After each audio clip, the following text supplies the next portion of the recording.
partisipasi di Bandung Barat, Pak, mengenai apa pilkada ataupun pemilu gitu, antusiasmenya? Kalau dulu pada masa kami misalnya kan upaya pendidikan pemilih itu kan tidak dilaksanakan dalam tanda kutip secara berkesinambungan gitu kan. Apakah masyarakat Bandung Barat bisa dikatakan hari ini secara SDM mungkin sudah sangat memahami politik atau belum? IPM ya, indeks pembangunan manusia khususnya tingkat di indeks pendidikan kan kita masih rendah gitu kan. Dan ketika kita berbicara tentang pendidikan politik, saya katakan bahwa memilih itu menjadi salah satu bagian saja dari pendidikan politik. Sejauh mana sih Pak urgensi kita melakukan pendidikan pemilih gitu? Melakukan pencoblosan itu kan hanya salah satu bagian kecil saja bagi saya kan. Karena sebetulnya kan yang mendapatkan benefit sebetulnya dari tingginya tingkat partisipasi pemilih itu adalah partai politik kan. Terakhir, pesan-pesannya untuk warga pemilih Bandung Barat di dalam menghadapi pemilu ataupun pemilihan mungkin Pak.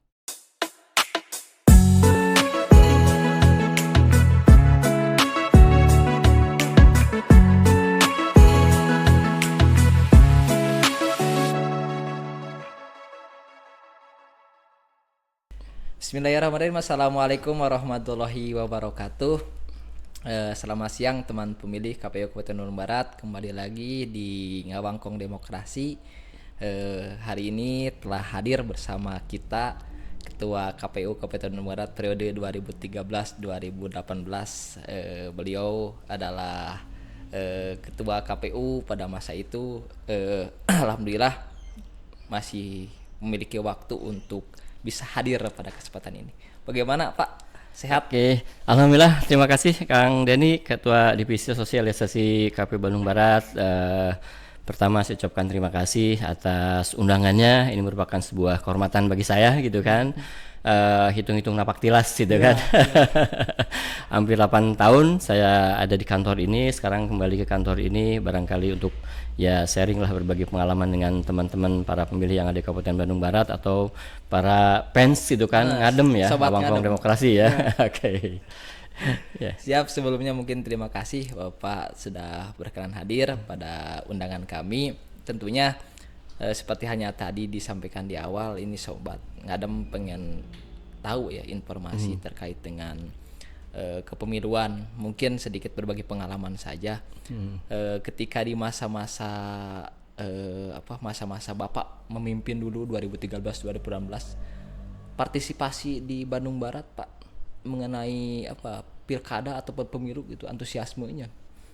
Ya, terima kasih Kang. Dan kalau kemudian kita mau membandingkan pada rentang waktu ketika saya dari 2011 sampai 2018 gitu kan, khususnya dari 2013 ke 18, tingkat partisipasi kan sebetulnya tidak beranjak jauh dari apa yang terjadi sekarang ya. Ini kan juga sebetulnya menjadi catatan bagi kita semua bahwa kita tidak bisa mengukur sebuah demokrasi itu dari hanya satu-satunya indikator dari tingkat partisipasi pemilih kan gitu kan. Apalagi di era seperti sekarang dan gonjang-ganjing ke depan bahwa pemilihan khususnya pemilihan kepala daerah itu akan dilakukan misalnya oleh DPRD, tentu akan menjadi semacam catatan juga bagi kita semua. Apakah kemudian teman-teman para pemilih atau kemudian warga negara khususnya yang ada di Bandung Barat itu kemudian bisa setuju atau tidak kan gitu kan. Ini kan juga akan terkait dengan partisipasi tadi. Tapi secara keseluruhan gitu kan, bahwa kalau dulu misalnya di masa-masa saya gitu kan target partisipasi sampai 85% terkait misalnya, atau kemudian baru tercapai misalnya di angka 78 sampai 81%, kan tidak jauh berbeda dengan pada masa-masa seperti sekarang kan gitu Kang. Dan artinya kan memang ini adalah upaya maksimal barangkali kan yang sudah kita lakukan secara bersama-sama. Apakah pada masa pemilu pada masa kepengurusan kami pada 2013 2018 atau pada sekarang misalnya dari 2023 sampai 2028 yang akan mendatang gitu kan. Nah, ini jadi bagi saya bagi menjadi catatan itu seperti itu. Segala macam sudah kita lakukan gitu kan, termasuk misalnya kan Pak Denny sebagai sebagai ketua divisi sosialisasi yang kalau kemudian saya ikuti di IG-nya atau kemudian di IG KPU Bandung Barat itu kan upaya itu kan selalu diteruskan. Kalau dulu pada masa kami misalnya kan upaya pendidikan pemilih itu kan tidak dilaksanakan dalam tanda kutip secara berkesinambungan gitu kan. Tapi kalau sekarang saya lihat misalnya kan ada semacam, bagi saya ini semacam progres gitu kan, ketika tugas KPU itu tidak hanya sekedar kemudian melakukan atau bekerja pada saat menjelang pemilihan dan setelahnya, tapi kan juga di sela-sela kemudian dari satu pemilihan kepada pemilihan yang lain, kegiatan itu tetap dilaksanakan. Tentu disesuaikan dengan tugas-tugas yang ada menjadi tugas pokok dari fungsi KPU itu sendiri, yang salah satunya adalah pendidikan pemilih, kemudian pemutahiran data dan lain sebagainya. Nah, ini barangkali yang sedikit membedakan pada masa kami, apalagi kalau kemudian pada saat sekarang didukung oleh teknologi media sosial dan lain sebagainya. Tentu media sosialisasi pendidikan pemilih itu kan menjadi semakin beragam kan gitu kan intinya di situ. Dan ini barangkali harus tetap dipertahankan ke depannya agar tadi kita tidak berbicara lagi berapa tinggi tingkat partisipasi, tapi ke depannya seberapa kemudian masyarakat memahami terkait dengan politik secara keseluruhan, kemudian demokrasi secara lebih khusus lagi, dan terkait juga dengan pemilu itu sendiri itu kan menurut saya di situ. Menarik Pak mengenai pendidikan pemilih. Mungkin sedikit analisa saja Pak, analisa dari masa ke masa dan mungkin juga terjadi di masa hari ini. Sejauh mana sih masyarakat Bandung Barat hari ini menyikapi atau menjalankan dinamika politiknya atau menjalankan pemahaman politiknya gitu, dengan mungkin outputnya adalah hasil hasil gitu. Jadi apakah masyarakat Bandung Barat bisa dikatakan hari ini secara SDM mungkin sudah sangat memahami politik atau belum, kurang lebih Pak pandangannya? Ya, kalau kita berbicara terkait dengan SDM yang ada di Bandung Barat, kita harus jujur bahwa IPM ya, indeks pembangunan manusia khususnya tingkat di indeks pendidikan kan kita masih rendah gitu kan, artinya kan di bawah Jabar atau bahkan di bawah nasional. Misalnya kan rata-rata di angka misalnya 10 11 di angka 11, itu artinya kan 11 tahun. Artinya kan kalau kita berbicara di kelas 11 itu itu kan masih sangat rendah. Ini tentu akan berpengaruh terhadap kualitas SDM kita itu dari satu sisi secara keseluruhan. Tapi kalau kita berbicara misalnya tentang dinamika politik yang ada di Bandung Barat gitu kan, kita harus lihat bahwa proses Bandung Barat menjadi sebuah kabupaten itu kan dimulai dari sebuah pemekaran gitu kan. Yang pemekaran ini kan memang tidak bisa dilepaskan dari partisipasi politik warga Bandung Barat itu sendiri kan. Dengan adanya dulu KPKBB dan lain sebagainya kan, ini kan menjadi mereka menjadi ujung tombak kan untuk melakukan pemekaran. Nah, secara historis tentu bahwa kerja-kerja yang sudah mereka lakukan itu kan akan tetap terbangun gitu kan. Artinya kan apa yang sudah mereka lakukan itu kan kemudian bisa terlihat gitu kan, bahwa Bandung Barat, masyarakat Bandung Barat salah satu masyarakat yang sebetulnya cukup kritis untuk mengkritisi pemerintahan. Dalam tanda kutip bagi saya kan. Perkara kemudian hasilnya itu kemudian belum sesuai dengan yang kita inginkan, kalau dibanding dengan beberapa kabupaten kota yang lain, dinamika politik Bandung Barat itu relatif bagi saya sudah sangat dinamis ya, sudah sangat bagus lah dinamikanya kan gitu kan. Cuma kan memang pola-pola ketika kemudian kita menyampaikan aspirasi atau partisipasi dan substansi yang kemudian harus disampaikan, itu barangkali yang kemudian harus kita duduk bersama kan gitu kan. Kira-kira apa yang kemudian kita sampaikan itu apa saja kan gitu kan dari situ. Jangan sampai kemudian tujuannya adalah mengkritisi atau kemudian membuat kritik membangun, tapi kan pada akhirnya hanya bagi-bagi kue dan lain sebagainya. Itu yang kemudian harus kita sikapi secara bersama-sama kan di situ ininya.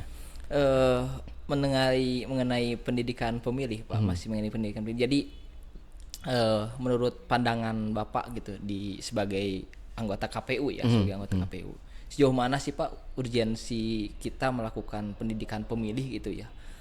Karena menurut kami memang pendidikan pemilih itu juga tidak bisa dilaksanakan oleh salah satu lembaga saja, misalnya KPU, termasuk mungkin juga ini menjadi peran serta teman-teman partai politik. Nah, apakah memang perlu kita melaksanakan pendidikan pemilih itu Pak? Nah, apalagi kan hari ini di tengah pratahapan lah pratahapan gitu. Urgensinya Pak, kalau menurut pandangan Bapak pendidikan pemilih itu? Ya, kan KPU itu hanya salah satu lembaga saja yang kemudian diberikan kewenangan atau diberikan tugas untuk melakukan pendidikan pemilih selain kemudian melaksanakan pemilihan itu sendiri. Semua stakeholder termasuk partai politik atau kemudian misalnya perguruan tinggi, termasuk kemudian misalnya sekolah-sekolah gitu kan dalam tataran SMA bahkan sampai ke bawah, kan internalisasi masalah-masalah kebijakan, masalah-masalah politik itu kan harus dimulai dari awal. Sehingga ketika kemudian mereka tumbuh menjadi dewasa kemudian mempunyai hak pilih, mereka sudah sangat memahami ketika memahami dalam konteks kenapa saya harus pilih si A kemudian si B C dan sebagainya kan di situ. Jadi pemilikan pemilih itu kan memang harus dilakukan secara berkelanjutan, secara berjenjang. Termasuk juga tadi saya katakan bahwa salah satu tugas utama tugas dari partai politik itu kan kita berbicara pada rekrutmen politik, berbicara pada sosialisasi politik, di dalamnya juga ada pendidikan politik. Dan ini yang harus dilakukan secara bersama-sama. Kenapa demikian? Karena kan yang sesungguhnya kemudian mempunyai tugas bagaimana kemudian menyadarkan masyarakat itu adalah partai politik. Kenapa demikian? Partai politik itu saya katakan tugasnya itu adalah rekrutmen politik. Artinya kan ketika kemudian para kader partai politik itu kemudian akan naik misalnya kan ke tingkat eksekutif atau legislatif, mereka sudah punya pemahaman tentang politik itu sendiri gitu kan. Bahwa kalau pemahaman awam itu bahwa politik itu seringkali harus dijauhi dan sebagainya itu karena tidak memahami saja. Padahal bagi saya politik itu kan seperti yang dikatakan oleh Plato lah misalnya kan atau para filsuf yang lain bahwa politik itu adalah sesuatu yang sangat agung gitu kan. Sehingga kenapa kemudian misalnya pada masa Yunani kuno dulu misalnya kan orang yang harus menjadi pimpinan itu harus orang yang punya spirit misalnya filosof gitu kan, tapi juga punya praktis dalam lapangan seperti tadi. Dan ini kan berbicara pada bagaimana kemudian kita melakukan pendidikan politik kepada masyarakat gitu kan. Termasuk dalam hal proses rekrutmen politik yang akan menjadi cikal bakal para pemimpin kita semua. Tanpa itu gitu kan saya punya rasa pesimisme gitu kan. Tanpa keterlibatan partai politik atau kemudian misalnya pemerintah daerah atau kemudian perguruan tinggi atau kemudian hanya sekedar dilaksanakan oleh KPU, tujuan kita untuk memberikan penyadaran atau kesadaran berbangsa, berpolitik, bernegara kepada masyarakat tidak akan tercapai. Saya pikir seperti itu kesulitannya.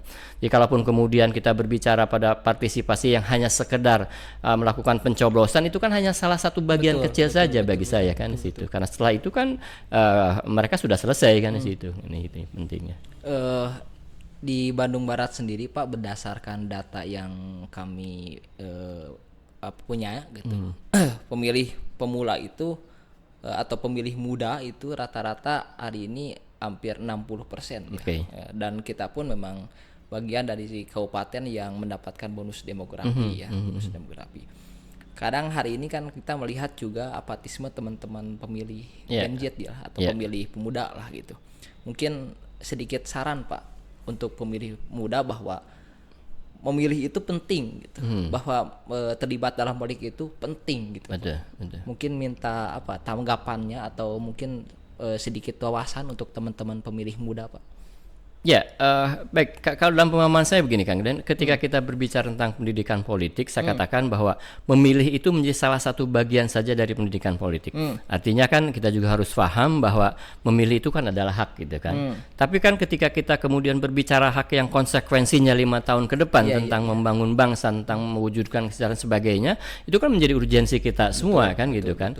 Maka mau tidak mau generasi Gen Z atau Y dan lain sebagainya memang harus melek politik gitu kan. Dalam pengertian bahwa proses pembuatan kebijakan yang dimulai dari kita memilih para kepala daerah kita, yang kita mulai memilih para anggota legislatif kita atau DPRD kita, itu kan kita harus pahami betul-betul situ kan.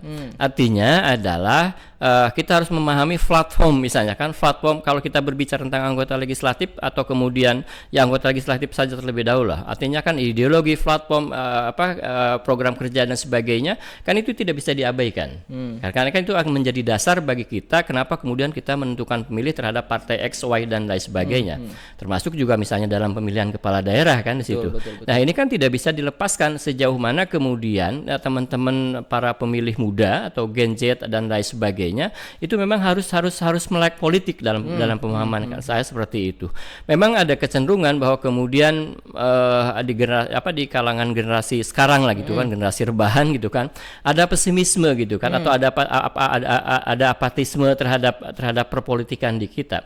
Dan ini kan memang tidak bisa dilepaskan dari fakta gitu kan, dari data gitu kan, ketika kemudian berbicara bahwa apa yang kemudian mereka harapkan ketika melakukan pemilihan terhadap teman-teman yang mewakili kita, atau kemudian para kepala daerah dan sebagainya belum sesuai dengan ekspektasinya kan gitu kan, itu yang memang terjadi lah, seperti yang kemudian kita kena per hari ini.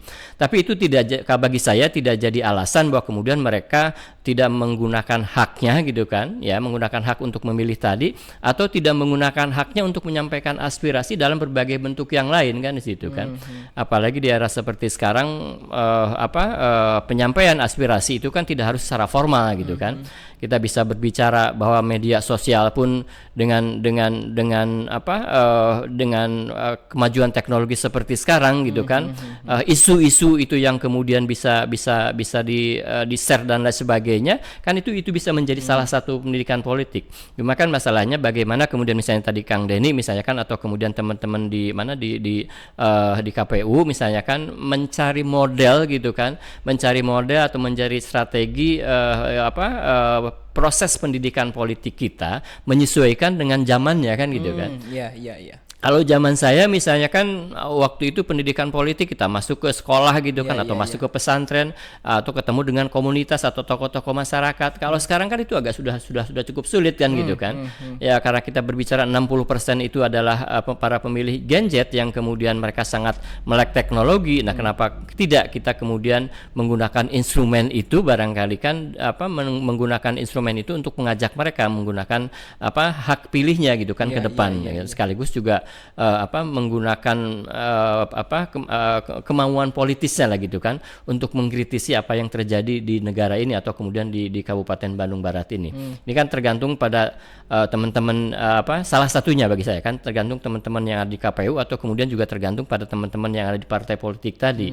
Karena sebetulnya kan yang mendapatkan benefit sebetulnya dari tingginya tingkat partisipasi pemilih itu adalah partai politik kan gitu kan.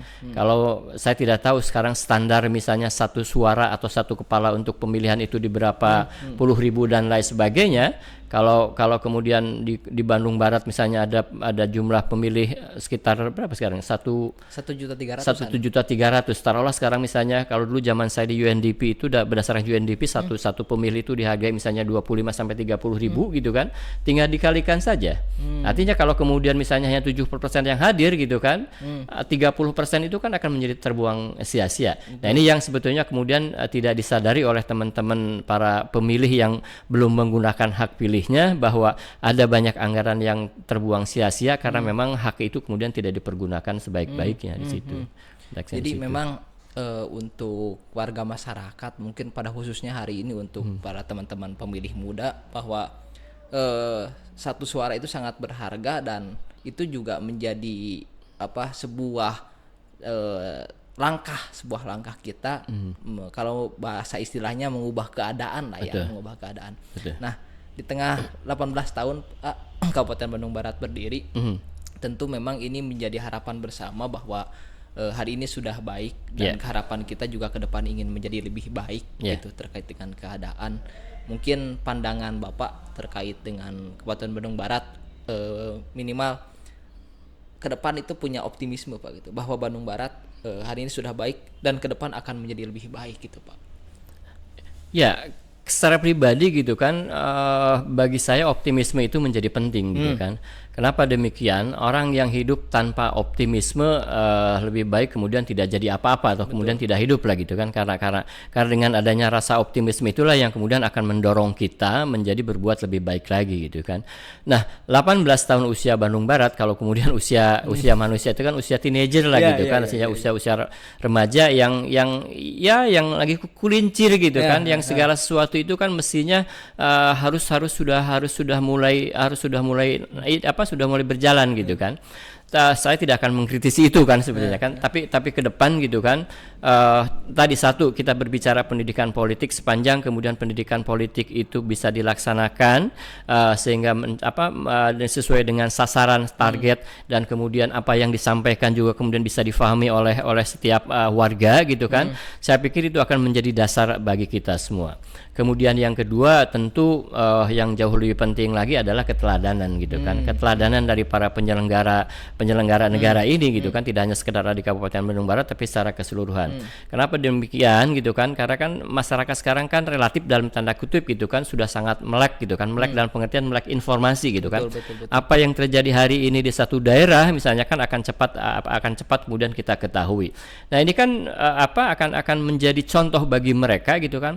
Satu saat atau ketika kemudian misalnya di daerah kita misalnya bahwa pembangunan ini tidak terlaksana dengan baik, kan mereka akan menjadi apatis di situ. Nah, artinya kan dorongan untuk menghilangkan apatisme itu kan juga harus didukung oleh suri keteladanan atau kemudian oleh kerja-kerja nyata yang dilakukan oleh para wakil kita atau oleh para pemimpin eksekutif tadi gitu kan. Karena ekspektasi masyarakat pemilih itu tentu mewujudkan kesejahteraan. Sama saja ketika kemudian misalnya dulu para pendiri Bandung Barat, KPKBB itu mendirikan Bandung Barat, kan konteksnya adalah bagaimana kemudian Bandung Barat, Kabupaten Bandung Barat ini bisa menjadi satu daerah yang lebih maju lagi gitu kan, lebih maju lagi, lebih sejahtera lagi. Nah, sekarang apakah kemudian hal itu terjadi, tentu akan menjadi bahan perdebatan lah, Kang Dan. Tergantung kemudian kita mau berdiri pada perspektif mana, pada posisi mana. Ada yang mengatakan ya sudah cukup relatif lebih baik, ada yang masih sangat kurang sebagainya. Itu sih tentu mereka punya argumentasi mereka masing-masing lah gitu kan. Tergantung pada indikator yang kemudian indikator yang kemudian dipergunakan saja. Saya tidak mau berdebat dengan hal seperti tadi. Tapi kembali kepada masalah optimisme gitu kan, dengan pendidikan politik, ketika kemudian masyarakat itu kemudian bisa mengawal dan bisa menyampaikan aspirasinya kan ke depan gitu kan, harusnya ini menjadi satu modal yang sangat penting gitu kan, bahwa tugas kita itu tidak hanya selesai kemudian di bilik suara gitu kan, tapi jauh lebih penting lagi adalah mengawal gitu kan, mengawal hasil suara kita kan 5 tahun ke depan, itu yang jauh lebih penting bagi kita semua di situ. Jadi pada intinya memang jika kita memang juga memiliki keinginan untuk mengubah keadaan ini menjadi lebih baik lagi ke depan, tentu partisipasi dari seluruh warga masyarakat itu juga sangat penting. Ya, salah satunya dengan hari ini menjadikan diri senantiasa mengupgrade diri untuk dapat kualitas. Karena saya yakin ketika pemilih berkualitas tentu itu juga akan menghasilkan pemimpin yang berintegritas ke arah sana.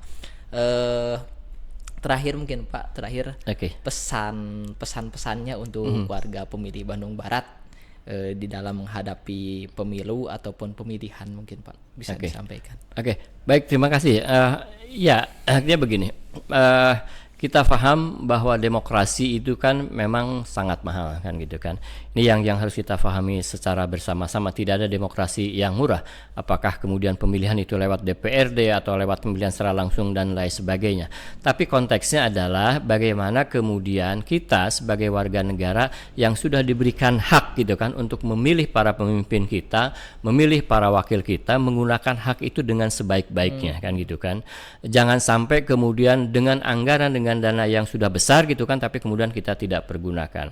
Artinya bahwa jargon 3 menit 5 menit itu akan menentukan 5 tahun ke depan, memang betul gitu kan. Kalau kemudian kalau itu diikuti dengan diikuti dengan bagaimana kemudian kita mengawal mengawal hasil-hasil apa yang sudah kita lakukan. Ini yang menjadi bagian penting. Ketika kemudian setelah pemilihan kita sudah selesai, sebenarnya bagi saya secara pribadi itu tidak ada artinya. Sekali lagi barangkali kan mari kita gunakan misalnya kan aspirasi kita untuk membangun Bandung Barat ini menjadi lebih baik lagi sesuai dengan esensi dari adanya pemekaran itu sendiri. Jangan sampai kemudian para pendiri lah gitu kan yang kemudian bersusah payah berdarah-darah untuk memekarkan atau untuk menjadikan Bandung Barat sebagai sebuah kabupaten, tapi kemudian tidak diisi oleh para generasi yang baru kan gitu kan, akan menjadi sangat sayang sekali. Satu, kemudian kita seolah tercerabut dari akar sejarah-sejarah kita, kemudian yang kedua kita tidak menghargai apa yang sudah dilakukan oleh para orang tua kita. Nah, ke depan bagaimana kemudian generasi muda ini mengawal dan mengisi kan apa yang sudah disediakan oleh para orang tua kita gitu kan. Tadi salah satunya dengan cara menggunakan hak pilih. Nah, yang kedua tentu adalah mengkritisi gitu atau kemudian bukan mengkritisi atau mengawal lah bagi saya kan. Mengawal bagaimana proses demokrasi yang sudah berjalan dengan baik ini kemudian bisa menghasilkan kesejahteraan yang juga lebih baik lagi masyarakat ke depan. Dan saya punya optimisme itu kan gitu kan bahwa semakin tinggi kan tingkat SDM di Bandung Barat kan juga akan semakin baik pula kan gitu kan. Bahwa pengetahuan masyarakat kan juga akan menjadi semakin tinggi. Sehingga kritisisme itu kan akan menjadi alat bagi kita semua untuk berjuang secara bersama-sama mewujudkan Bandung Barat yang sejahtera gitu kan, apa yang kemudian kita inginkan. Poinnya ada di situ sebetulnya Kang Den, di situ. Siap. Gitu. Menarik sekali teman-teman Sobat Ngadem, teman pemilih KPU Bandung Barat, diskusi kita hari ini. Tentunya memang mungkin sedikit merangkum apa yang disampaikan oleh narasumber kita. Menjadi tanggung jawab bersama, membangun Bandung Barat itu menjadi tanggung jawab bersama. Salah satunya tadi mungkin mari kita senantiasa upgrade diri untuk senantiasa melek terhadap politik yang mana memang itu akan menentukan keadaan Bandung Barat kita ke depan seperti bagaimana. Terima kasih sebelumnya kepada Bapak narasumber kita hari ini yang telah meluangkan waktu untuk hadir. Senantiasa sehat selalu Pak. Siap, terima kasih Kang Den. Mungkin demikian Sobat Ngadem, teman pemilih KPU Bandung Barat. Kita akan bertemu kembali di acara Ngawangkong Demokrasi di jilid selanjutnya. Terima kasih. Assalamualaikum warahmatullahi wabarakatuh. Waalaikumsalam warahmatullahi wabarakatuh. Terima kasih para sobat pemilih Bandung Barat semuanya. Sehat selalu untuk kita semua. Mudah-mudahan Bandung Barat bisa menjadi lebih baik, lebih sejahtera lagi. Terima kasih.